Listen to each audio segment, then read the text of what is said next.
이야기 시작 전 구독과 좋아요, 알림 설정해 주시고 어디에서 듣고 계신지 댓글로 알려주세요. 그럼 오늘의 사연 지금 바로 시작합니다. 박민호는 어둠 속에서 깨어났다. 시계의 붉은 숫자가 새벽 4시 37분을 가리키고 있었다.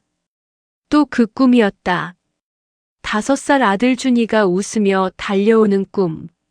하지만 꿈에서 깨어나는 순간 현실이 무겁게 짓눌렀다. 준이는 이미 3년 전에 세상을 떠났고 민호는 여전히 그 자리에 멈춰 서 있었다.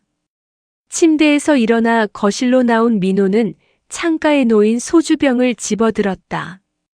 반쯤 비어있는 병을 기울여 남은 술을 모두 마셨다. 쓴맛이 목구멍을 타고 내려가며 가슴 깊은 곳의 아픔을 잠시나마 무디게 만들어 주었다. 거실 한쪽 벽면에는 예전 사진관 시절의 작품들이 액자에 담겨 걸려 있었다. 결혼식 사진, 가족 사진, 아이들의 100일 사진. 모두가 행복해하는 얼굴들이었다. 민호는 그 사진들을 바라보며 씁쓸하게 웃었다. 한때는 자신도 그런 행복한 순간들을 포착하는 일이 천직이라고 생각했었다. 하지만 지금의 민호에게 카메라는 더 이상 꿈을 담는 도구가 아니었다. 작업실 구석에 먼지를 뒤집어 쓰고 방치된 카메라들이 그의 현재 상태를 말해주고 있었다. 사진관을 접은 지도 벌써 2년이 넘었다. 그 이후로는 가끔 들어오는 잡다한 촬영 의뢰로 겨우 생계를 이어가고 있을 뿐이었다. 아빠, 오늘도 사진 찍어요? 준이의 목소리가 귓가에 맴돌았다. 그 아이는 아빠의 일을 무척 자랑스러워했다. 카메라를 만지작거리며 나도 나중에 아빠처럼 사진작가가 될래라고 말하던 아이. 그런 준이가 갑작스러운 교통사고로 세상을 떠났을 때 민호의 세상도 함께 멈춰버렸다. 아내 수정이는 견디지 못했다. 아들을 잃은 슬픔보다도 더 견디기 힘든 것은 남편이 점점 다른 사람이 되어가는 것이었다. 말수는 줄어들고 술은 늘어가고 무엇보다 삶에 대한 의지를 완전히 잃어버린 민호를 지켜보는 일이었다. 당신 이제 그만 좀 해요. 준이도 우리가 이렇게 사는 걸 원하지 않을 거예요. 수정이 눈물을 흘리며 말했었다. 하지만 민호는 변하지 않았다. 오히려 더 깊은 늪으로 빠져들어갔다. 결국 수정이는 이혼을 선택했다. 더 이상 당신과 함께 살 수 없어요. 저도 살고 싶어요. 그렇게 민호는 혼자가 되었다. 아들도 아내도 꿈도 잃고 오직 술과 후회만이 남은 공허한 일상을 반복하고 있었다. 오늘도 어김없이 찾아온 숙취 속에서 민호는 휴대폰을 확인했다. 대학 후배 강현수에게서 온 메시지가 있었다. 형 말했던 아르바이트생 내일부터 나갈 거예요. 정유라라는 친구인데 성실하고 꼼꼼해요. 작업실 정리나 간단한 보조 업무 맡기시면 될 것 같아요. 시간은 오후 2시부터 6시까지로 하기로 했고요. 민호는 메시지를 읽고 한숨을 내쉬었다. 사실 아르바이트생이 필요한 상황은 아니었다. 의뢰도 별로 없고 작업실도 제대로 운영하지 않는데 굳이 사람을 쓸 이유가 없었다. 하지만 현수가 워낙 간곡히 부탁해서 어쩔 수 없이 받아들인 것이었다. 그런 상태로는 안 되잖아요, 형. 사람이 좀 있어야 집도 정리되고 형도 정신 차릴 수 있을 거예요. 현수의 말이 떠올랐다. 민호는 거실을 둘러봤다. 빈 소주병들이 여기저기 널려 있고 며칠 된 컵라면 용기들이 쌓여 있었다. 정말 사람 살 곳이 아니었다. 하지만 치우려는 의지도 에너지도 없었다. 그냥 이대로 썩어가는 게 차라리 편했다. 오후 1시가 넘어가자 민호는 겨우 샤워를 하고 간단히 정리된 옷을 입었다. 아르바이트생을 맞이할 최소한의 예의는 지켜야 했다. 작업실로 내려가 어수선하게 널린 물건들을 대충 한쪽으로 밀어놓고 먼지가 쌓인 책상을 닦았다. 작업실은 1층에 있었다. 예전에는 손님들을 맞이하던 공간이었는데 지금은 창고나 다름없었다. 사용하지 않는 카메라들과 조명 장비들이 무질서하게 쌓여 있었고 곳곳에 거미줄이 쳐져 있었다. 오후 2시 정각 초인종이 울렸다. 민호는 무거운 발걸음으로 문을 열었다. 그리고 그 순간 멈춰 섰다. 문 앞에 서 있는 젊은 여자는 20대 중반쯤으로 보였다. 긴 머리를 단정하게 묶고 깔끔한 흰색 블라우스에 검은색 치마를 입고 있었다. 특별히 아름다운 것도 아니고 특별한 특징이 있는 것도 아니었다. 하지만 뭔가 묘하게 익숙한 느낌이 들었다. 안녕하세요. 정유라입니다. 강현수 씨께서 소개해 주셨어요. 그녀의 목소리는 차분했다. 아, 네. 박민호입니다. 들어오세요. 유라가 작업실로 들어오자 민호는 그녀의 반응을 살폈다. 어수선하고 지저분한 공간을 보고 당황하거나 불쾌해할 줄 알았는데 의외로 담담했다. 오히려 관심 있는 시선으로 여기저기를 둘러보았다. 일은 뭐 특별한 건 없고요. 그냥 정리 좀 해주시고 전화 받고 간단한 보조 업무 하시면 됩니다. 민호가 어색하게 말했다. 네, 알겠습니다. 그런데 이 카메라들 정말 좋은 것들이 많네요. 유라가 먼지 쌓인 카메라를 가리키며 말했다. 예전에 쓰던 거예요. 지금은 별로. 버려두시기엔 아깝네요. 관리만 잘하면 아직도 훌륭한 작품을 만들 수 있을 텐데요. 유라의 말에 민호는 묘한 기분이 들었다. 카메라를 바라보는 그녀의 눈빛이 그냥 아르바이트생의 것 같지 않았다. 마치 카메라의 가치를 정확히 알고 있는 사람의 시선이었다. 혹시 사진 전공하셨어요? 아니요. 그냥 조금 관심이 있을 뿐이에요. 유라가 미소 지으며 대답했다. 그 미소를 본 순간 민호의 가슴이 이상하게 두근거렸다. 분명 처음 보는 얼굴인데 왜 이렇게 친숙한 느낌이 드는 걸까?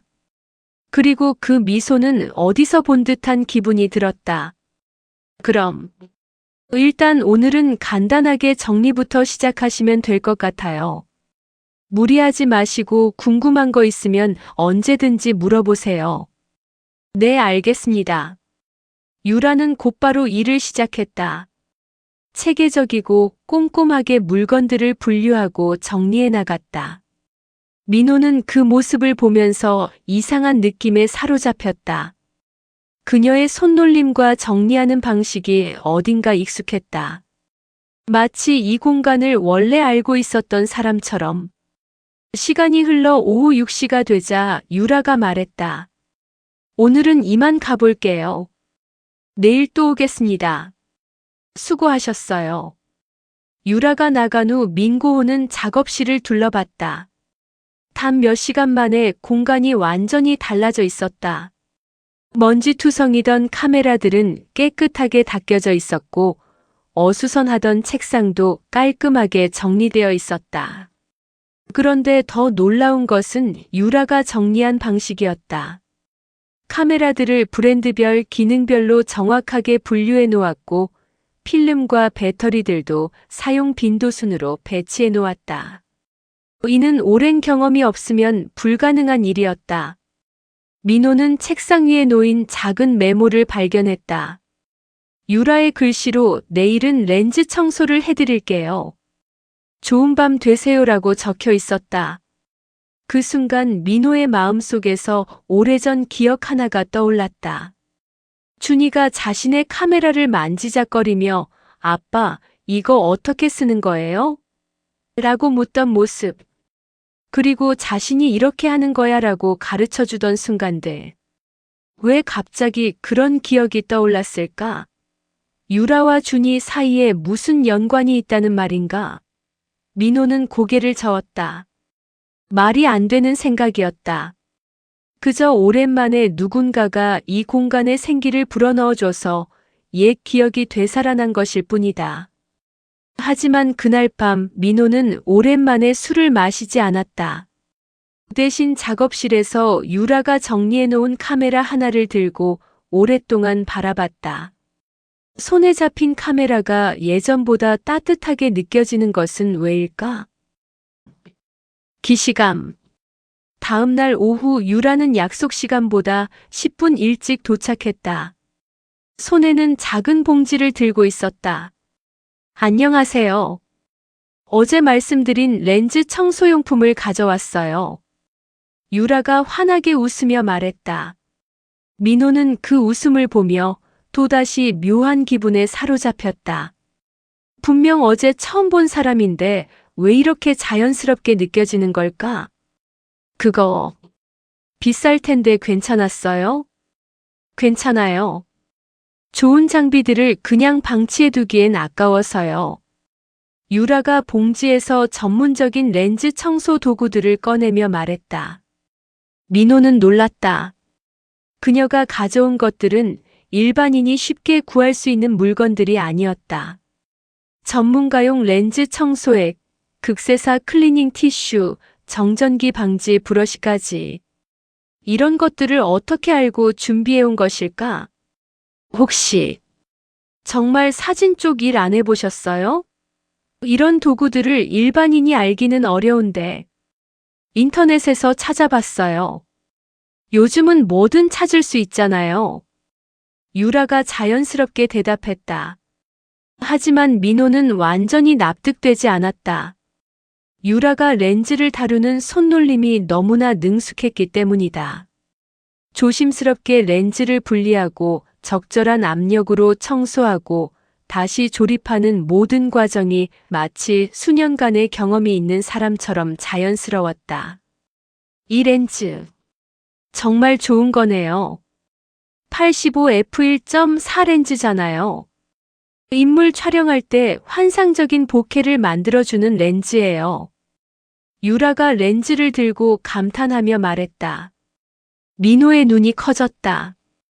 보케비오케이H라는 용어까지 자연스럽게 사용하는 것을 보니 이는 단순히 인터넷 검색으로 알 수 있는 수준이 아니었다. 정말 사진 전공이 아니에요? 정말 아니에요. 유라가 미소 지으며 다른 렌즈를 집어들었다. 근데 이것도 명품이네요. 50f1.2. 이거 하나면 웬만한 상황은 다 커버할 수 있어요. 민호는 점점 더 혼란스러워졌다. 유라의 말과 행동이 전혀 일치하지 않았다. 사진을 모른다고 하면서도 전문가 수준의 지식을 보여주고 있었다.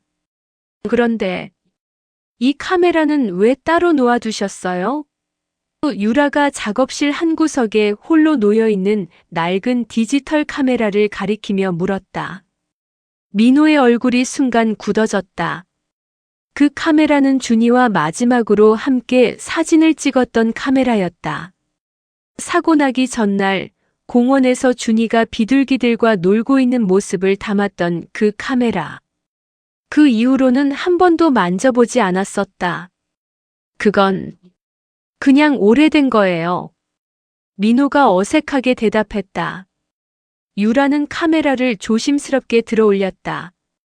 이것도 좋은 기종인데요. 관리만 잘하면 아직도 훌륭한 화질을 낼 수 있을 거예요. 그때였다. 유라가 카메라의 전원을 켜자 LCD 화면에 마지막으로 찍었던 사진이 나타났다. 준이가 비둘기에게 빵 부스러기를 주며 환하게 웃고 있는 모습이었다. 어머, 이 아이가 누구예요? 정말 예쁘게 나왔네요. 유라가 사진을 보며 말했다. 민호의 가슴이 철렁했다. 3년 만에 다시 보는 준이의 마지막 사진. 그 순간의 기억들이 물밀듯이 밀려왔다. 제 아들이에요. 죽은 아들. 민호의 목소리가 떨렸다. 유라의 표정이 순간 변했다. 놀람과 슬픔이 동시에 스쳐 지나갔다. 죄송해요. 몰랐어요. 유라가 조심스럽게 카메라를 내려놓으며 말했다. 괜찮아요. 오래된 일이에요. 하지만 유라는 여전히 LCD 화면의 준이를 바라보고 있었다. 그 눈빛이 이상했다. 단순히 다른 사람의 가족 사진을 보는 시선이 아니었다. 마치 그 아이를 알고 있는 사람의 눈빛 같았다. 정말 예쁜 아이였네요. 유라의 목소리가 작아졌다. 민호는 그 순간 소름이 끼쳤다. 유라가 예쁜 아이였네요라고 과거형으로 말한 것이었다. 분명 자신은 아들이 죽었다고만 했지 언제 어떻게 떠났는지는 말하지 않았는데도. 혹시 민호가 입을 열려던 순간 유라가 갑자기 일어났다. 렌즈 청소 다 끝났어요. 다른 정리할 것도 있나요? 주제를 바꾸려는 의도가 명백했다. 민호도 더 이상 묻지 않았다. 하지만 마음속 의문은 더욱 커져만 갔다. 그날 오후 내내 유라는 묵묵히 작업실을 정리했다. 하지만 민호는 그녀의 모든 행동을 유심히 관찰했다. 그리고 점점 더 많은 이상한 점들을 발견했다. 유라는 조명 스탠드의 높이를 조절할 때 정확히 민호가 예전에 설정해두던 높이로 맞췄다. 카메라 케이스들을 정리할 때도 민호만이 알고 있던 분류 기준에 따라 배열했다. 심지어 필름통들을 보관할 때도 습도와 온도를 고려한 최적의 위치에 배치했다. 가장 놀라운 것은 오후 4시가 되자 유라가 자연스럽게 커피를 끓이기 시작한 것이었다. 민호가 예전에 매일 오후 4시마다 마시던 커피. 그것도 민호가 좋아하던 원두의 양과 물의 비율을 정확히 맞춰서. 커피 드실래요? 유라가 물었다. 네. 그런데 어떻게 제 취향을 아시고. 그냥 이 정도면 맛있을 것 같아서요. 유라가 애매하게 대답했다. 하지만 민호가 커피를 마시는 순간 등골이 서늘해졌다. 정확히 자신의 취향이었다. 약간 진하면서도 단맛이 거의 없는 민호만의 독특한 커피 스타일이었다. 이거 정말 맛있네요. 어디서 배우신 거예요? 그냥 직감으로요. 유라가 웃었다. 하지만 그 웃음 뒤에 뭔가 숨기고 있는 듯한 그림자가 보였다. 오후 6시 퇴근 시간이 되자 유라가 가방을 챙기며 말했다. 내일은 좀 늦을 것 같아요. 2시 30분쯤 올게요. 네, 괜찮아요. 유라가 문을 나서려던 순간 민호가 불렀다. 유라 씨. 네. 혹시 우리 어디서 만난 적 있나요? 유라는 잠시 멈춰 섰다. 그리고 천천히 돌아보며 말했다. 처음 뵙는 거 맞아요. 왜 그런 말씀을? 그냥 뭔가 익숙한 느낌이 들어서요. 그런 느낌 가끔 있잖아요. 데자뷰 같은. 유라가 미소 지으며 대답했다. 그럼 내일 봐요. 유라가 떠난 후 민호는 작업실에 혼자 남아 있었다. 그녀가 끓여준 커피를 마시며 오늘 하루를 되돌아봤다. 너무 많은 우연의 일치들이 있었다. 우연이라고 하기에는 너무 정확하고 너무 구체적이었다. 민호는 책상 서랍을 열어 오래된 가족 사진 하나를 꺼냈다. 준이가 3살 때 찍은 사진이었다.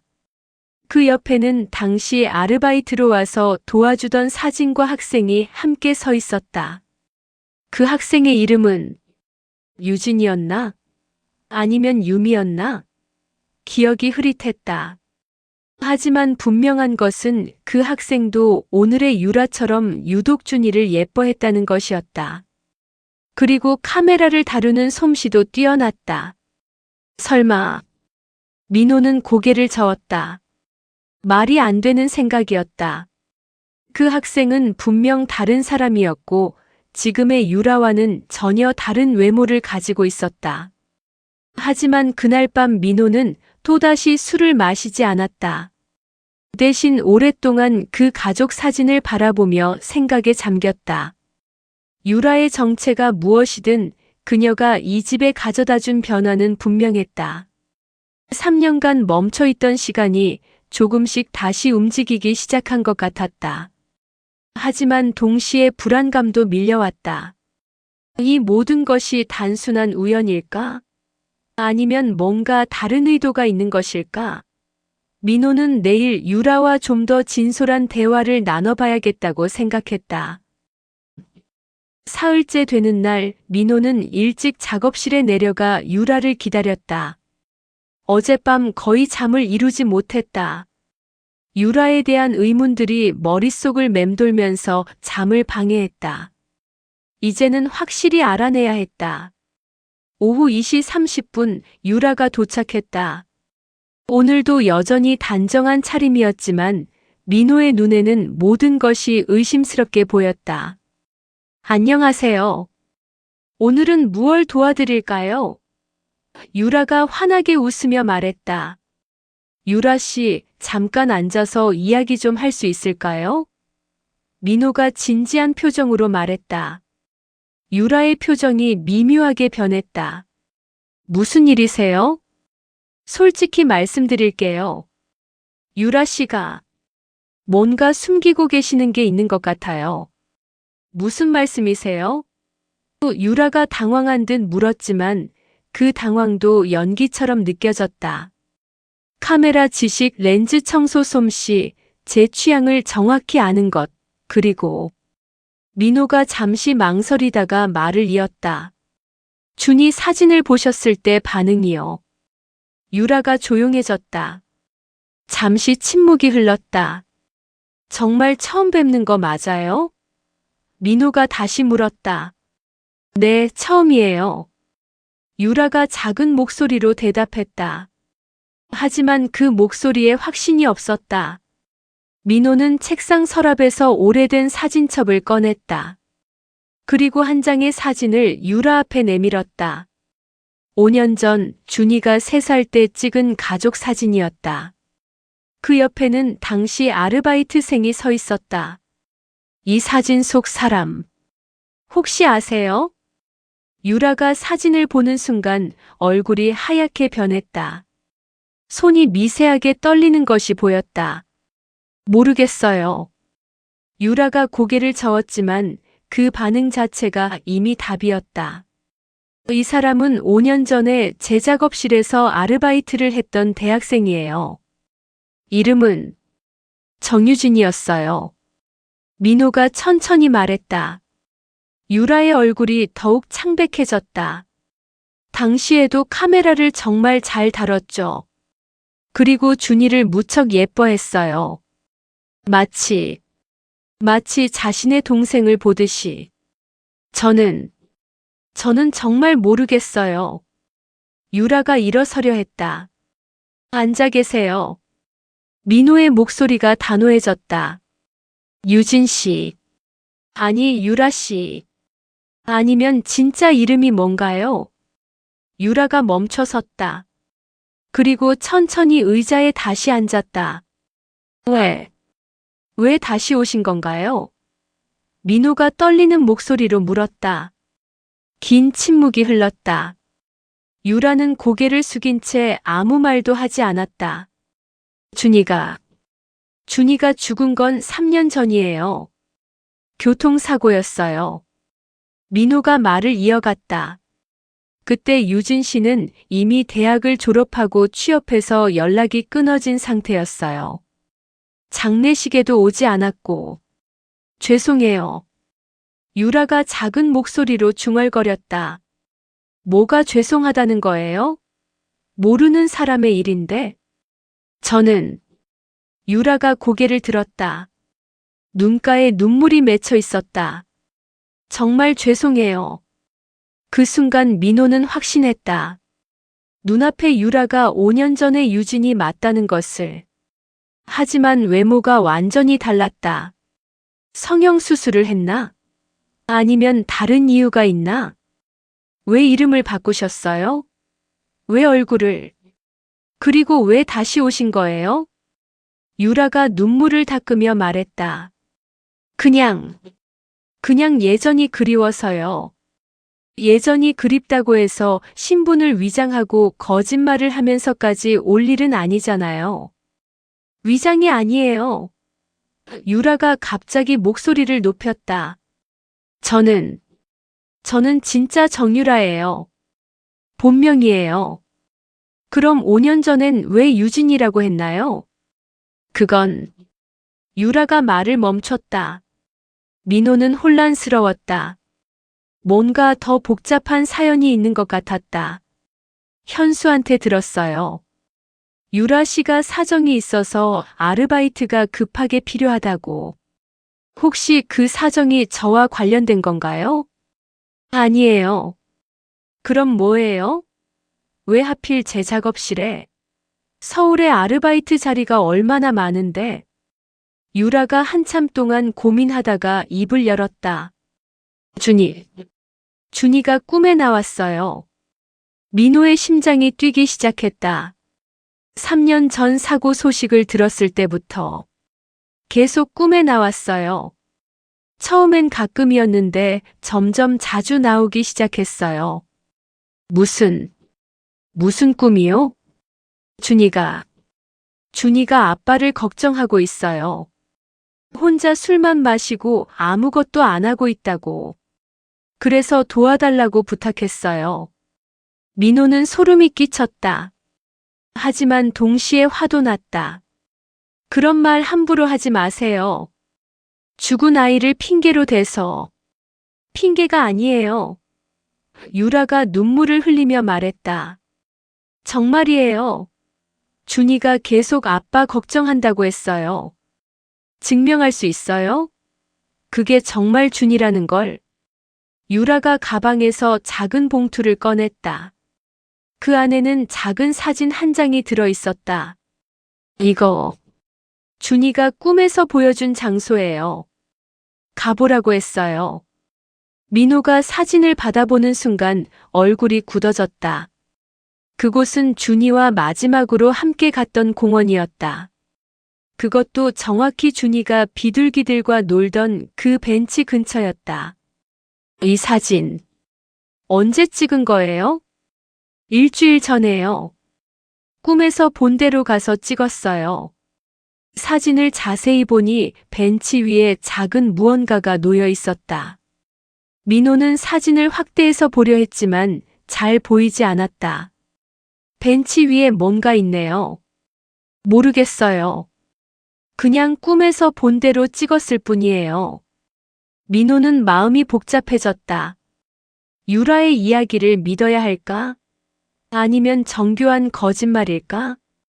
혹시 그 공원에 가볼 수 있을까요? 지금 당장. 네. 확인해보고 싶어요. 정말 준이가 꿈에 나타났는지. 유라가 망설였다. 굳이 그럴 필요까지는. 필요 있어요. 민호가 단호하게 말했다. 만약 당신 말이 거짓이라면 다시는 여기 오지 마세요. 하지만 정말이라면 그때 생각해보죠. 두 사람은 곧바로 집을 나섰다. 공원까지 가는 길 내내 침묵이 흘렀다. 민호는 3년 만에 그 공원에 가는 것이었다. 사고 이후로는 한 번도 가지 못했던 곳이었다. 공원에 도착하자 민호의 다리가 휘청거렸다. 추억이 물밀듯이 밀려왔다. 준이가 뛰어다니던 모습, 비둘기들과 즐거워하던 모습, 그리고 마지막으로 함께 걸었던 그 길. 저기에요. 유라가 사진 속 벤치를 가리켰다. 민호가 벤치에 다가가자 심장이 빠르게 뛰기 시작했다. 벤치 위에 정말로 뭔가가 놓여 있었다. 작고 반짝이는 것이었다. 민호가 그것을 집어든 순간 온몸에 전율이 흘렀다. 그것은 준이가 잃어버렸다고 울면서 찾던 작은 자동차 장난감이었다. 3년 전에 분명히 잃어버린 그 장난감이 어떻게 여기에 있는 것일까? 이게 어떻게? 민호의 목소리가 떨렸다. 유라도 놀란 표정이었다. 그게 뭐예요? 준이가 잃어버렸던 장난감이에요. 사고 나기 이틀 전에 잃어버려서 계속 찾고 있었는데, 민호는 장난감을 꼭 쥐고 주저앉았다. 눈물이 쏟아져 나왔다. 준이야. 준이가 정말 여기 있었던 거예요? 공원에서 돌아온 후 민호는 며칠 동안 집 밖으로 나오지 못했다. 준이의 장난감을 손에 쥐고 하루 종일 멍하니 앉아 있었다. 현실인지 꿈인지 구분이 되지 않았다. 죽은 아들이 정말로 자신에게 메시지를 전하려 하는 것일까? 아니면 자신이 미쳐가는 것일까? 유라는 그 이후로 나타나지 않았다. 약속된 시간이 지나도 오지 않았고 전화도 받지 않았다.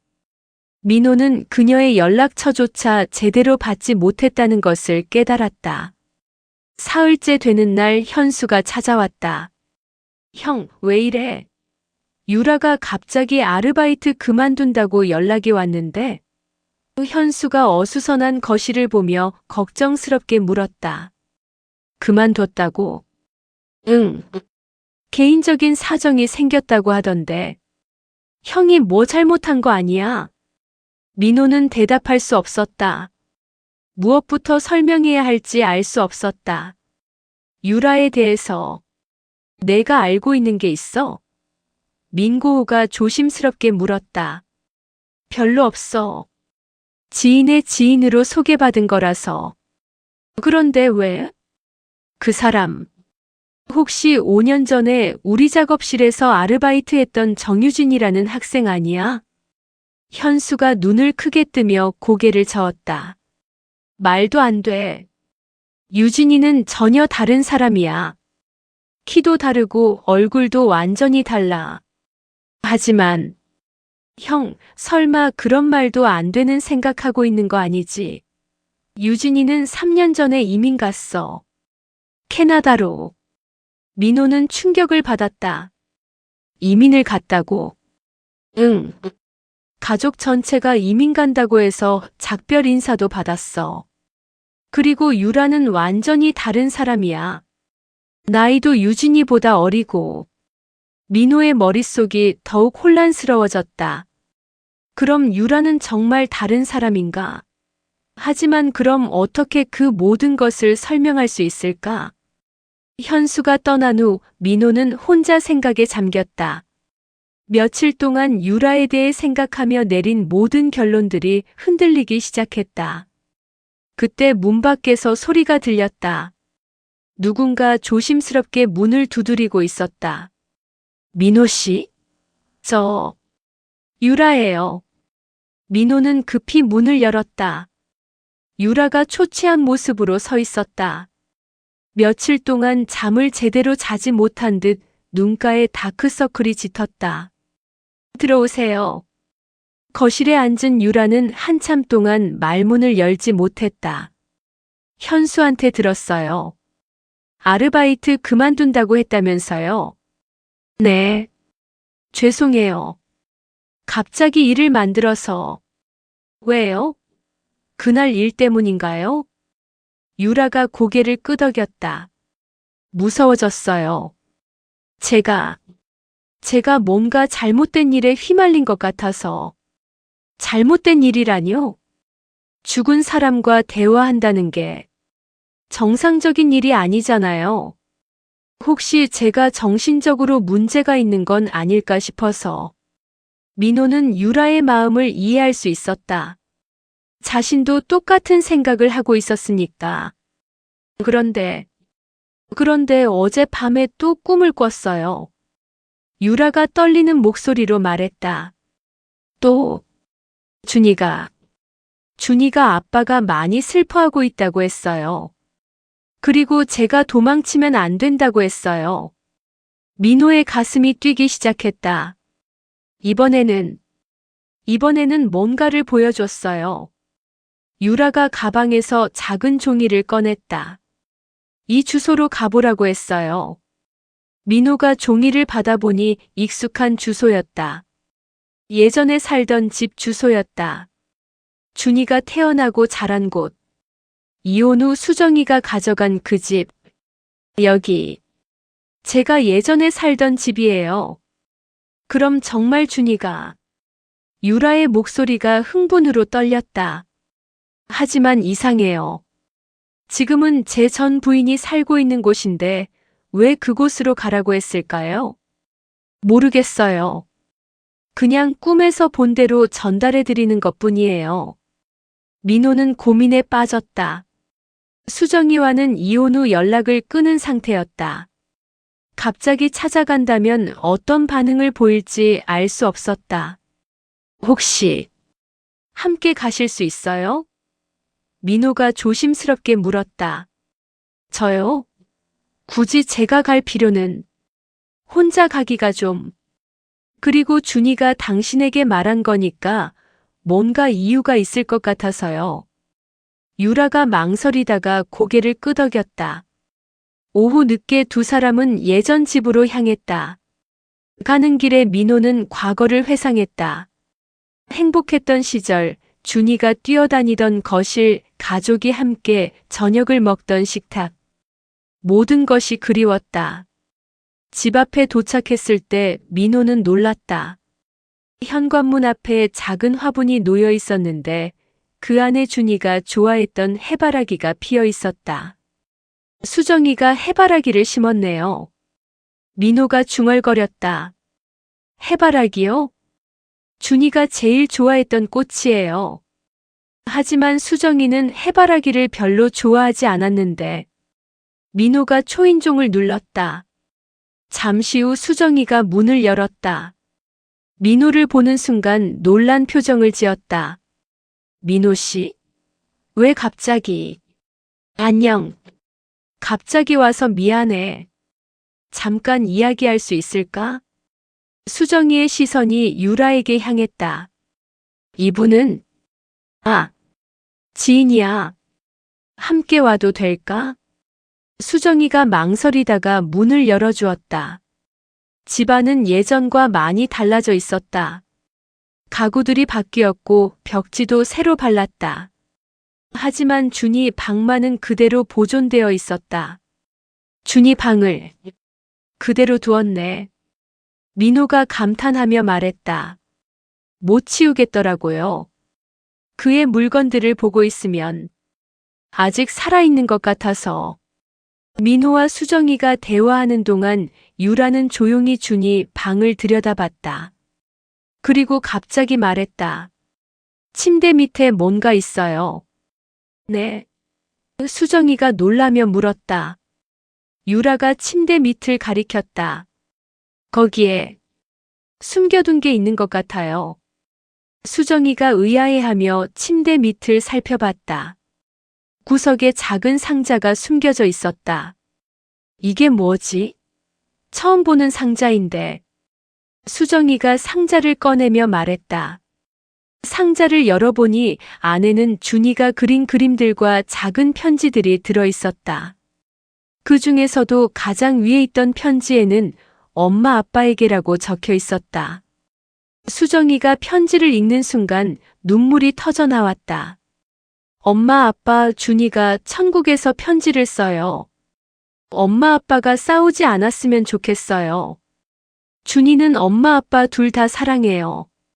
그리고 아빠는 술 마시지 말고 엄마는 울지 마세요. 준이가 항상 지켜보고 있을게요. 그 순간 방 안에 있던 세 사람 모두 울음을 터뜨렸다. 준이가 생전에 부모를 걱정하며 몰래 써둔 편지였다.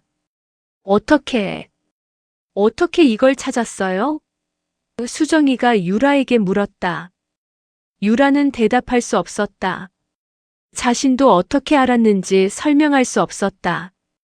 그저 그곳에 뭔가 있다는 느낌이 들었을 뿐이었다. 그날 밤 집으로 돌아온 민호와 유라는 긴 대화를 나눴다. 이제 믿을 수밖에 없을 것 같아요. 민호가 말했다. 네. 준이가 정말로 우리에게 메시지를 전하고 있다는 걸요. 유라가 고개를 끄덕였다. 저도 처음엔 믿기 어려웠어요. 하지만 이제는. 그럼 앞으로 어떻게 해야 할까요? 준이가 또 다른 메시지를 보내면? 모르겠어요. 하지만 준이가 원하는 걸 해줘야 하는 것 같아요. 민호는 유라를 바라봤다. 이제 그녀를 의심하는 마음은 완전히 사라졌다. 대신 고마움과 미안함이 밀려왔다. 유라 씨, 고마워요. 정말 고마워요. 저야말로 이상한 일에 휘말리게 해서 죄송해요. 이상한 일이 아니에요. 기적이에요. 민호가 눈물을 흘리며 말했다. 3년 동안 잃어버렸던 준이를 다시 만날 수 있게 해주셔서 감사해요. 준이의 편지 발견 이후 일주일이 지났다. 민호는 처음으로 3년간 방치했던 카메라를 다시 손에 들었다. 유라와 함께 준이가 좋아했던 장소들을 다니며 사진을 찍기 시작한 것이었다. 여기서 준이가 처음 자전거를 탔다고 하셨죠? 또 유라가 한강공원의 자전거 도로를 바라보며 물었다. 네. 그때가 4살 때였나? 넘어지기만 하면서도 계속 타려고 했어요. 민호가 카메라를 들어올리며 미소 지었다. 셔터를 누르는 순간 오랜만에 느끼는 따뜻한 감정이 밀려왔다. 사진을 찍는다는 것. 아름다운 순간을 포착한다는 것. 예전엔 당연했던 일들이 이제는 소중하게 느껴졌다. 사진 찍으시는 모습이 정말 좋아 보이세요. 유라가 말했다. 오랜만이에요. 이렇게 마음 편하게 셔터를 누르는 게 준이도 기뻐할 거예요. 아빠가 다시 사진을 찍는 모습을 보면 민호는 카메라를 내려놓고 유라를 바라봤다. 유라 씨는 정말 준이와 대화를 하는 건가요? 꿈에서만이요. 깨어있을 때는 아무것도 들리지 않아요. 어떤 느낌인가요? 꿈에서 준이를 만날 때. 유라가 잠시 생각하더니 대답했다. 따뜻해요. 그리고 정말 살아있는 아이를 만나는 것 같아요. 목소리도 선명하고 표정도 생생하고. 준이가 행복해 보이나요? 네. 정말 행복해 보여요. 하지만 아빠 걱정을 많이 해요. 민호의 마음이 복잡해졌다. 죽은 아들이 자신을 걱정하고 있다니. 미안함과 고마움이 동시에 밀려왔다. 그때 유라의 휴대폰이 울렸다.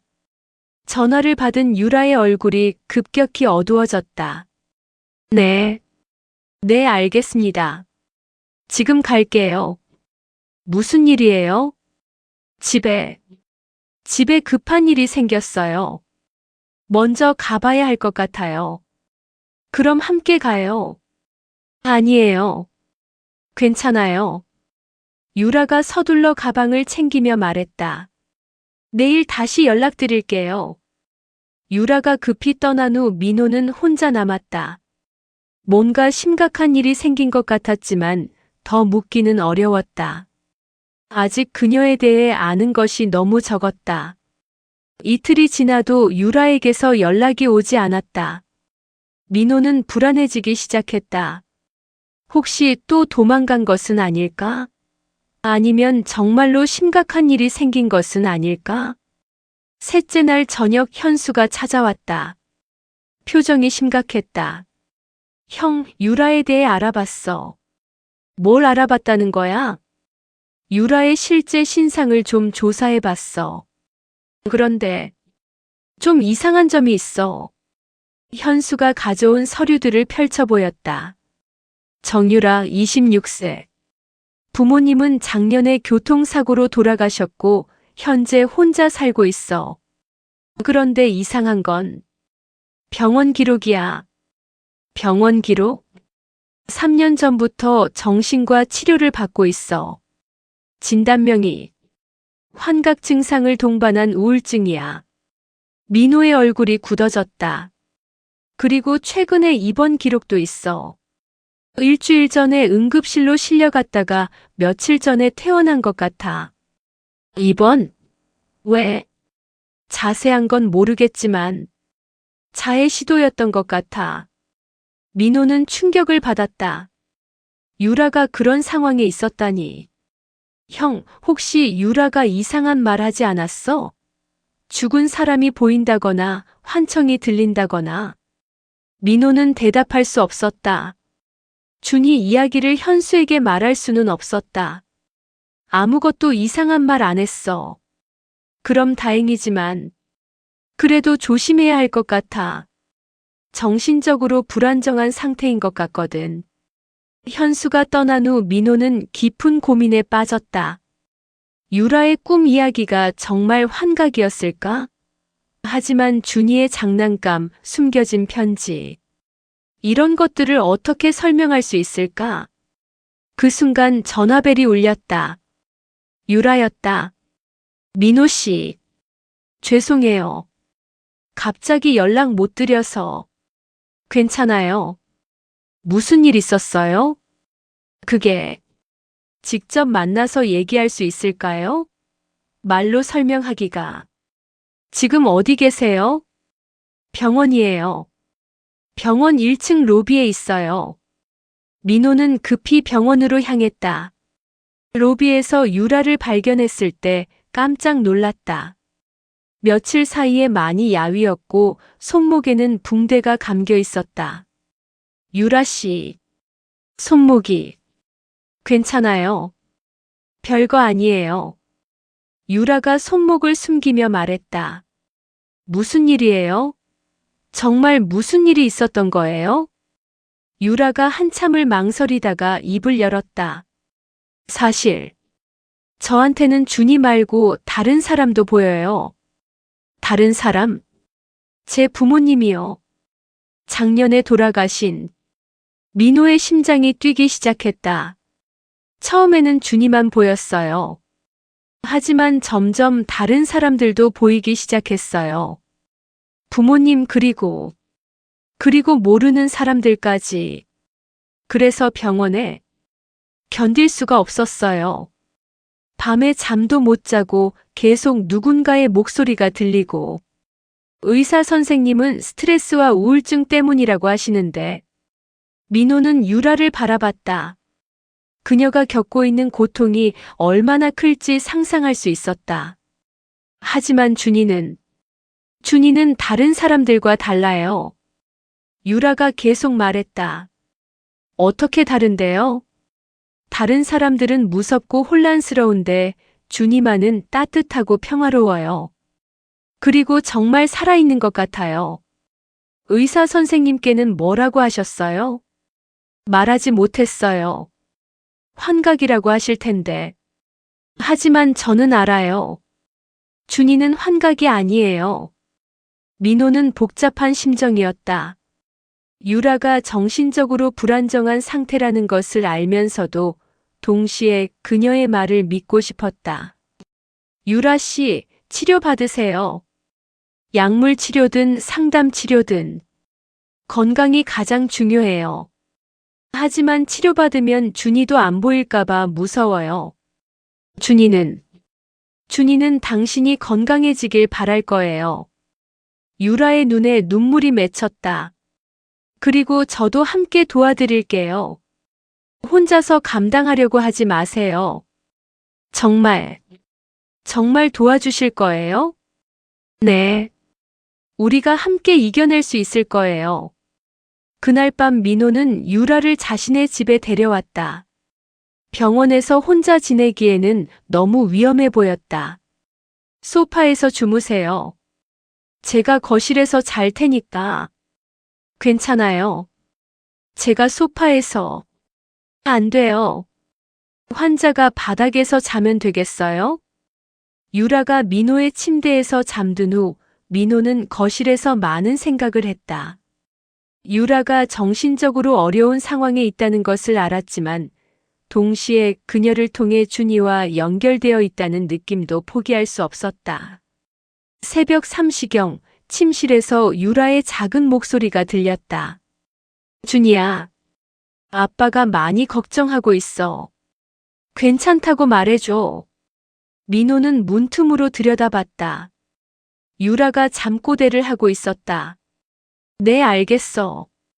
아빠한테 전해줄게. 그 순간 민호의 가슴이 뜨거워졌다. 유라의 상태가 어떻든 그녀를 통해 준이의 메시지를 받을 수 있다는 것만으로도 충분했다. 그리고 무엇보다 혼자가 아니라는 느낌이 들었다. 유라가 민호의 집에서 지낸 지 일주일이 지났다. 처음 며칠은 안정된 것 같았지만 점점 상황이 악화되기 시작했다. 유라는 밤마다 악몽에 시달렸고 낮에도 환각 증상이 심해졌다. 저기 누가 서 있어요? 유라가 빈 복도를 가리키며 떨린 목소리로 말했다. 아무도 없어요. 진정하세요. 민호가 유라의 손을 잡으며 달랬다. 하지만 유라의 증상은 날이 갈수록 심해졌다. 하루에도 몇 번씩 알 수 없는 사람들이 보인다며 공포에 떨었다. 준이의 이야기는 점점 줄어들고 대신 의미를 알 수 없는 중얼거림이 늘어갔다. 유라 씨, 병원에 가야 해요. 약을 처방받아야. 안 돼요. 유라가 격렬하게 반응했다. 약을 먹으면 준이가 안 보여요. 준이랑 이야기할 수 없어요. 하지만 이런 상태로는 민호 씨는 저를 믿지 않는 거예요? 준이가 정말 있다는 걸 믿지 않는 거예요? 민호는 답답했다. 유라를 도우려고 했지만 오히려 상황은 더 악화되고 있었다. 그날 밤 민호가 잠든 사이 유라가 조용히 집을 나섰다. 새벽 5시경 전화 소리에 잠에서 깬 민호는 유라가 없어진 것을 발견했다. 급히 전화를 걸었지만 받지 않았다. 1시간 후 현수에게서 전화가 왔다. 형, 큰일 났어. 유라가 한강 다리 위에 있다고 신고가 들어왔어. 지금 경찰이 출동했는데. 민호는 급히 집을 나섰다. 한강 다리에 도착했을 때 이미 경찰차와 구급차들이 대기하고 있었다. 다리 중앙에 유라가 난간 너머로 몸을 내밀고 서 있었다. 유라 씨. 민호가 달려가려 했지만 경찰이 막았다. 일반인은 접근하시면 안 됩니다. 저 사람 아는 사이예요. 제가 말해볼게요. 경찰의 허락을 받고 민호가 조심스럽게 유라에게 다가갔다. 유라 씨, 저예요. 민호예요. 유라가 천천히 돌아봤다. 그 얼굴은 처음 본 것처럼 낯설었다. 눈빛에 생기가 없었고 마치 다른 사람이 된 것 같았다. 민호 씨, 더 이상 못 견디겠어요. 무엇을 못 견디는 거예요? 너무 많은 사람들이 보여요. 밤낮 없이 계속. 그들이 뭔가를 말하는데 알아들을 수가 없어요. 천천히 이쪽으로 와요. 같이 이야기해요. 준이도 이상해졌어요. 예전처럼 따뜻하지 않아요. 무섭게 변했어요. 민호의 심장이 뛰었다. 준이가 무섭게 변했다니. 유라 씨, 제발 이쪽으로 와요. 혼자서 해결하려 하지 마세요. 저 때문에 민호 씨만 힘들게 하는 것 같아요. 저 같은 사람은 없어지는 게. 그런 소리 하지 마세요. 민호가 목소리를 높였다. 당신이 없으면 저는 어떻게 해요? 준이와 이어주는 유일한 고리인데. 그 순간 유라가 이상한 표정을 지었다. 마치 민호의 말에 상처받은 것 같았다.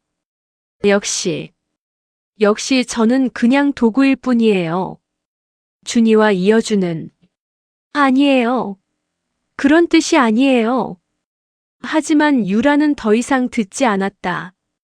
난간에서 몸을 더 내밀었다. 유라 씨. 민호가 급히 달려가려는 순간 유라가 갑자기 멈춰 섰다.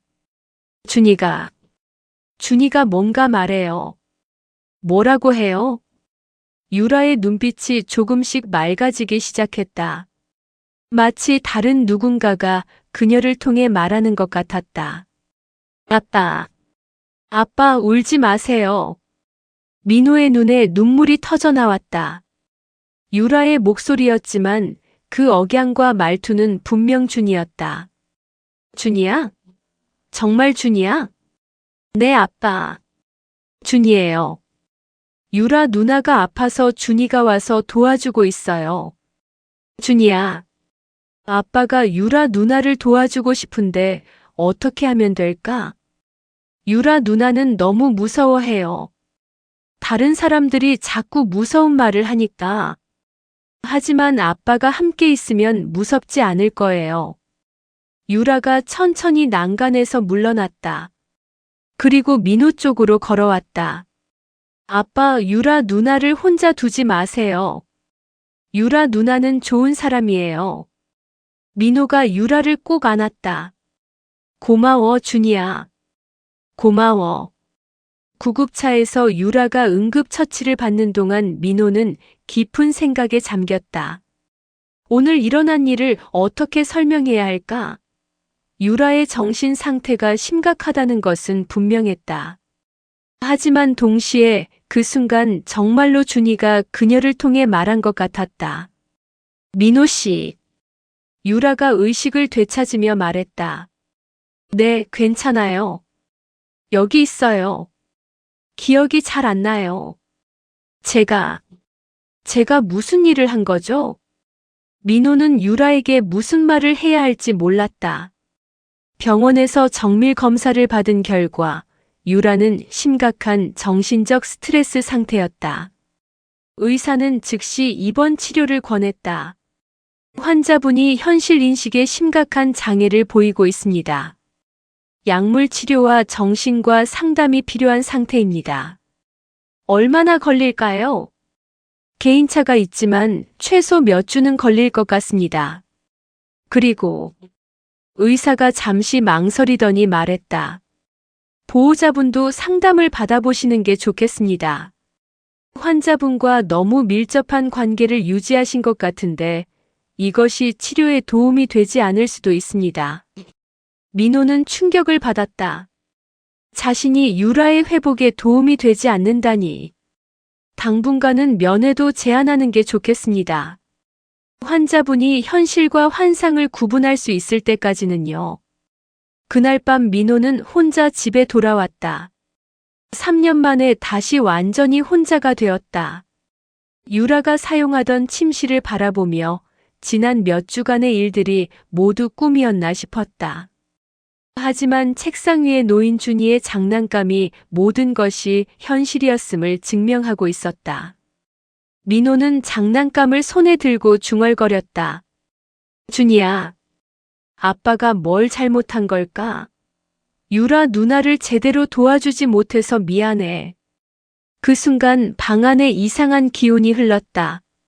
마치 누군가가 곁에 있는 것 같은 느낌이었다. 민호는 주위를 둘러봤지만 아무도 보이지 않았다. 준이야? 혹시 여기 있니? 대답은 없었다. 하지만 그 따뜻한 기운은 계속 느껴졌다. 마치 준이가 아빠를 위로하고 있는 것 같았다. 민호는 그날 밤 오랜만에 깊은 잠에 빠져들었다. 꿈속에서 준이가 나타나 말했다. 아빠, 유라 누나 포기하지 마세요. 유라 누나가 나아야 준이도 평안해져요. 꿈에서 깬 민호는 결심을 굳혔다. 의사의 말과 상관없이 유라를 끝까지 도와야겠다고. 그것이 준이가 원하는 일이고 자신이 해야 할 일이라고. 유라가 입원한 지 2주가 지났다. 병원에서는 면회를 엄격히 제한했지만 민호는 매일 병원을 찾았다. 멀리서나마 유라의 안부를 확인하고 싶었다. 담당 의사인 김진수 박사는 민호에게 냉담했다. 계속 말씀드리지만 환자와의 접촉은 치료에 도움이 되지 않습니다. 환자가 현실과 환상을 구분하지 못하는 상태에서 당신은 환상의 일부가 되어 있어요. 하지만 유라가 저를 필요로 한다면 그것 자체가 문제입니다. 환자는 의존 대상을 찾는 것이 아니라 스스로 현실을 받아들이는 법을 배워야 합니다. 민호는 답답했다. 의사의 말이 틀렸다고는 할 수 없지만 뭔가 중요한 것을 놓치고 있는 것 같았다. 그날 밤 집에 돌아온 민호는 다시 한번 준이의 방을 정리했다. 먼지가 쌓인 장난감들을 하나하나 닦으며 아들을 그리워했다. 그리고 준이의 마지막 사진이 들어있던 카메라를 다시 켰다. LCD 화면에는 여전히 준이의 환한 웃음이 담겨 있었다. 민호는 그 사진을 오랫동안 바라보다가 문득 이상한 점을 발견했다. 사진 속 준이의 뒤편 흐릿하게 보이는 벤치에 누군가 앉아 있었다. 처음에는 그냥 지나가는 사람인 줄 알았는데 자세히 보니 그 사람의 옆모습이 낯익었다. 민호는 사진을 컴퓨터로 옮겨 확대해 봤다. 그리고 깜짝 놀랐다. 벤치에 앉아 있는 사람이 젊은 시절의 유라였다. 아니, 정확히는 5년 전의 정유진이었다. 이게 어떻게? 민호는 믿을 수 없었다. 사진을 찍은 날짜를 확인해 보니 3년 전 준이가 사고 나기 바로 전날이었다. 그런데 그때 유진은 이미 캐나다로 이민을 간 상태였다. 현수의 말이 맞다면 말이다. 민호는 급히 현수에게 전화를 걸었다. 현수야, 정유진이 언제 이민 간다고 했지? 응. 갑자기 왜? 3년 전 봄에 갔다고 했잖아. 정확히 몇 월에? 3월 말쯤. 왜 갑자기? 민호는 사진의 날짜를 다시 확인했다. 4월 15일. 유진이 이민을 간 후였다. 그럼 사진 속의 사람은 누구일까? 그때 갑자기 전화벨이 울렸다. 병원에서 걸려온 전화였다. 환자 보호자이신가요? 정유라 씨가 갑자기 의식을 잃으셨습니다. 지금 응급실로 오실 수 있나요? 민호는 급히 병원으로 달려갔다. 응급실에 도착했을 때 유라는 의식을 잃은 채 침대에 누워 있었다. 무슨 일인가요? 갑자기 발작을 일으키면서 쓰러졌어요. 지금 검사 중인데 뇌파가 이상해요. 민호는 유리창 너머로 유라를 바라봤다. 창백한 얼굴, 고요한 호흡. 마치 깊은 잠에 빠진 것 같았다. 몇 시간 후 의사가 나왔다. 이상한 일입니다. 의학적으로는 아무 문제가 없는데 깨어나지 않고 있어요. 뇌사 상태는 아니고 모든 생체 신호는 정상인데 언제 깨어날까요? 모르겠습니다.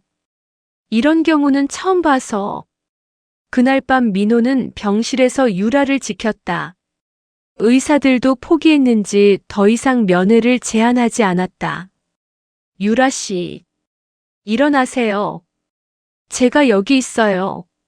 하지만 유라는 꼼짝도 하지 않았다. 새벽 3시경 민호가 졸음에 빠져들려던 순간 이상한 일이 일어났다. 병실 안에 갑자기 따뜻한 바람이 불어온 것이었다. 창문은 모두 닫혀 있었는데도 민호가 눈을 뜨자 침대 옆에 누군가 서 있었다. 처음에는 간호사인 줄 알았는데 점점 또렷해지는 모습을 보고 깜짝 놀랐다. 준이었다. 3년 전과 똑같은 모습의 5살 준이가 거기 서 있었다. 아빠. 민호는 눈을 비비고 다시 봤다. 환각일까? 하지만 준이의 모습은 너무나 생생했다. 준이야. 정말 준이야? 네, 아빠. 준이에요. 어떻게 여기에 있는 거야? 유라 누나가 아파서 준이가 와야 했어요. 준이가 유라의 손을 잡았다. 그 순간 유라의 얼굴에 약간의 생기가 돌았다. 준이야, 유라 누나가 왜 이렇게 된 거야? 유라 누나는 특별한 사람이에요. 준이 같은 사람들을 도와주는 사람이에요. 무슨 뜻이야? 천국으로 가지 못하고 있는 사람들을 도와주는 거예요. 그런데 너무 많은 사람들이 와서 누나가 힘들어해요. 민호는 이제야 이해하기 시작했다. 유라가 보았던 다른 사람들, 그들은 모두 현실이었던 것이다. 그럼 준이는 왜 천국으로 가지 않았어? 아빠가 너무 슬퍼해서요. 아빠가 웃을 수 있을 때까지 기다리려고 했어요. 민호의 눈에 눈물이 흘렀다. 하지만 이제 아빠가 다시 사진도 찍고 웃기도 하니까 준이가 갈 수 있어요. 안 돼. 가면 안 돼. 아빠는 이제 괜찮아요. 그리고 혼자가 아니에요. 준이가 유라를 가리켰다.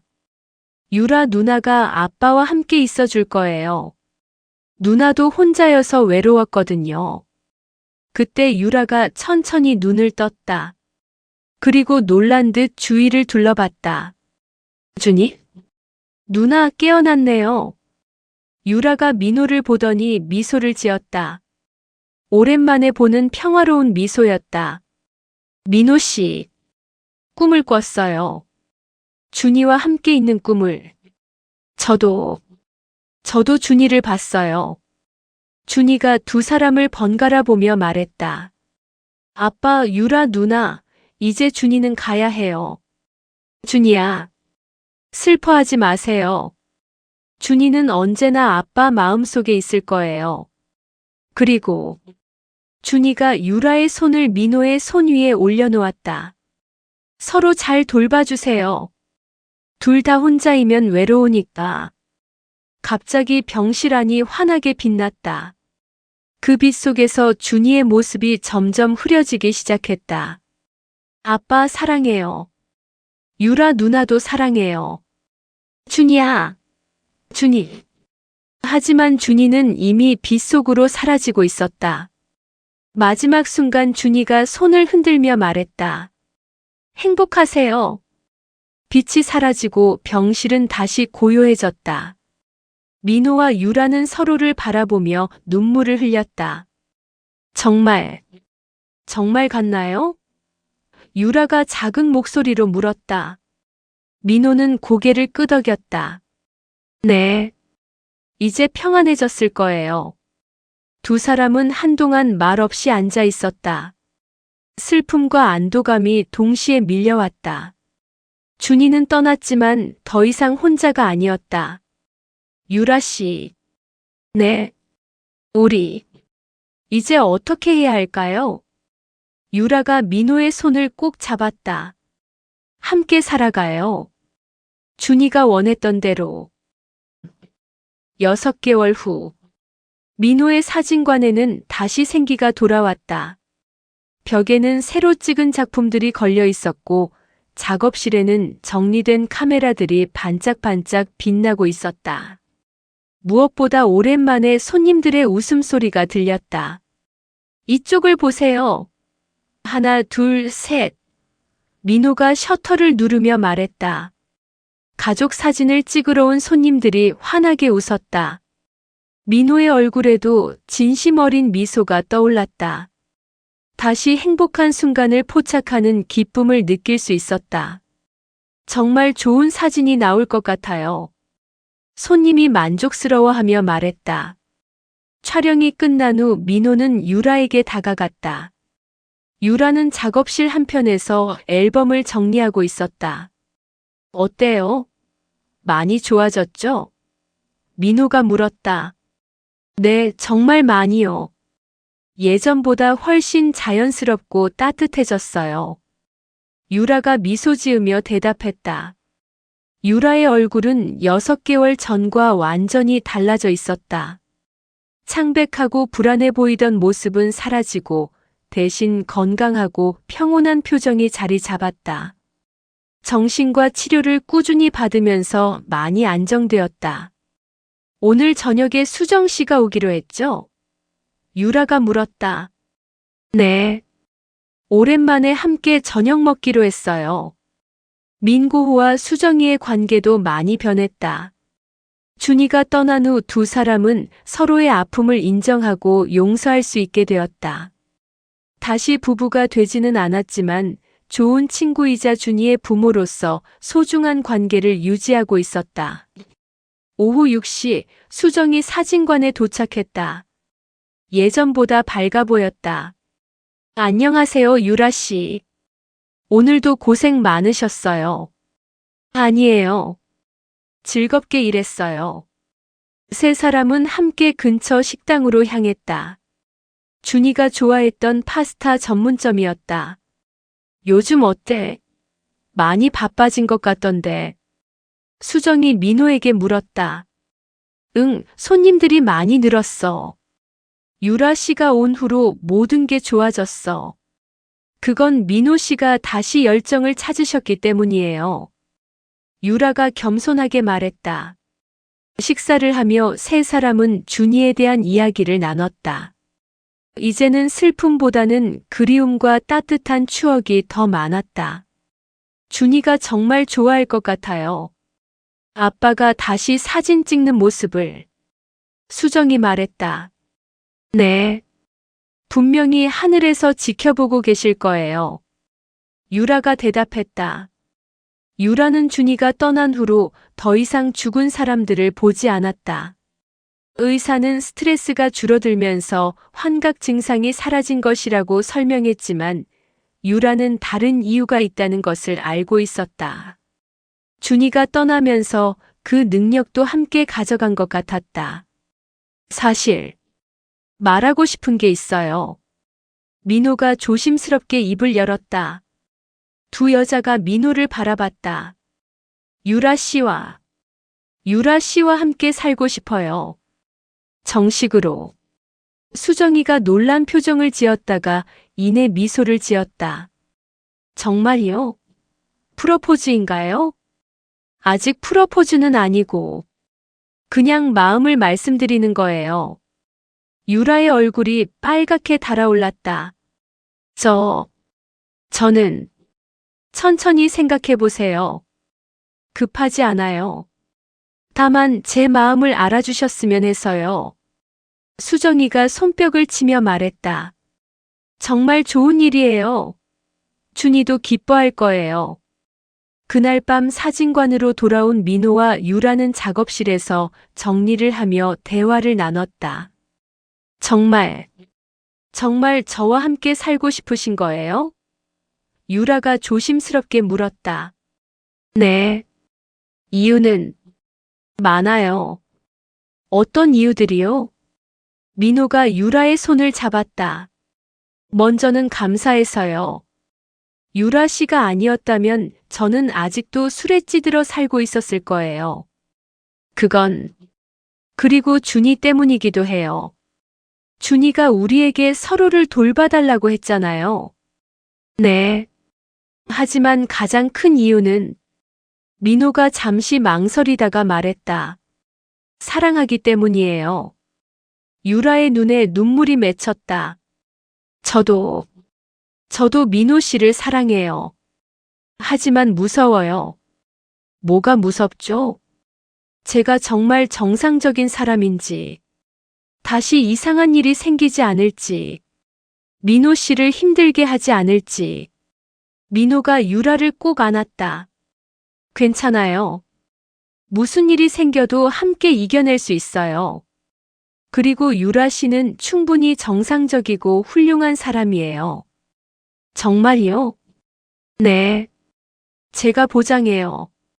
1년 후, 민호와 유라의 결혼식 날이었다. 작은 결혼식장에는 가족과 친구들이 모여 있었다. 수정이도 축복해주러 왔고 현수도 주례를 맡아주었다. 신랑 박민호 씨와 신부 정유라 씨는 서로 사랑하고 존중하며 평생을 함께할 것을 약속하십니다. 네. 두 사람이 큰 소리로 대답하자 하객들이 박수를 쳤다. 결혼식을 마치고 사진을 찍는 시간이었다. 민호가 직접 카메라를 설치하고 타이머를 맞췄다. 자, 모두 준비되셨나요? 하나, 둘, 셋. 찰칵. 셔터가 눌렸다. 나중에 현상한 사진을 보니 신랑 신부 뒤편 하늘에서 희미한 빛이 비치고 있었다. 마치 누군가가 축복해주는 것 같았다. 이 빛, 뭘까요? 유라가 사진을 보며 물었다. 민호는 미소 지었다. 준이가 축복해주는 거 아닐까요? 신혼여행은 준이가 좋아했던 바닷가로 갔다. 파도 소리를 들으며 모래사장을 걸으면서 두 사람은 미래에 대한 계획을 세웠다. 아이가 생기면 준이 형이라고 부르게 할까요? 유라가 물었다. 좋은 생각이에요. 준이도 기뻐할 거예요. 혹시 우리 아이도 저처럼 특별한 능력을 갖게 되면 어떻게 하죠? 민호가 유라의 손을 꼭 잡았다. 그럼 그대로 받아들이고 도와주면 되죠. 그것도 하나의 재능이니까요. 무섭지 않으세요? 전혀요. 유라 씨 덕분에 더 큰 세상을 알게 되었어요. 눈에 보이는 것만이 전부가 아니라는 걸요. 그날 밤 호텔에서 민호는 준이의 마지막 사진을 오랫동안 바라봤다. 사진 속 준이는 여전히 환하게 웃고 있었다. 준이야, 아빠 정말 행복해. 고마워. 민호가 중얼거렸다. 그 순간 바람이 살짝 불어와 커튼을 흔들었다. 마치 준이가 대답하는 것 같았다. 3년 후, 민호와 유라의 사진관은 지역에서 가장 유명한 곳이 되었다.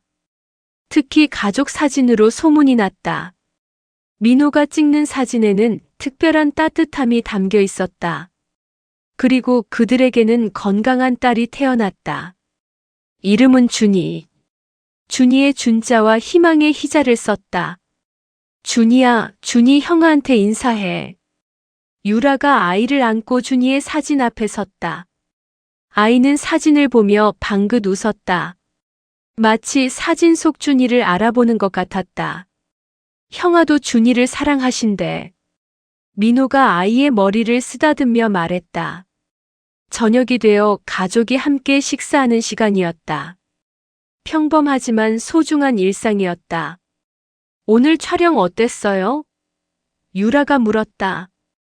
좋았어요. 특히 오늘 온 가족이 정말 행복해 보이더라고요. 그런 모습을 보면 저도 기뻐져요. 우리도 행복하죠? 네, 정말 행복해요. 민호는 창문 너머 하늘을 바라봤다. 별들이 반짝이고 있었다. 그 중에서도 유독 밝게 빛나는 별 하나가 눈에 띄었다. 준이구나. 민호가 중얼거렸다.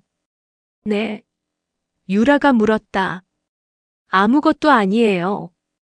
그냥 고마울 뿐이에요. 그날 밤 잠자리에서 민호는 생각했다. 3년 전 준이를 잃었을 때는 세상이 끝난 줄 알았다. 하지만 죽음이 끝이 아니라는 것을, 사랑은 죽음보다 강하다는 것을 알게 되었다. 그리고 유라라는 특별한 사람을 통해 새로운 삶을 시작할 수 있게 되었다. 이제 그들에게는 과거의 아픔을 이겨낸 만큼 더 큰 행복이 기다리고 있었다. 준이는 떠났지만 준이가 남긴 사랑은 계속 이어지고 있었다. 민호와 유라의 사랑으로, 그리고 작은 준이를 통해 사랑은 죽지 않는다. 형태만 바뀔 뿐이다. 민호는 유라의 손을 잡고 잠들었다. 꿈속에서 준이가 나타나 말했다. 아빠 정말 행복해 보여요. 준이도 행복해요. 그것이 준이가 민호에게 전한 마지막 메시지였다. 고백의 시간, 오늘 사연은 어떠셨나요? 마음에 드셨다면 구독과 좋아요 잊지 마시고 끝까지 청취해 주셔서 감사합니다. 오늘도 행복한 하루 보내세요.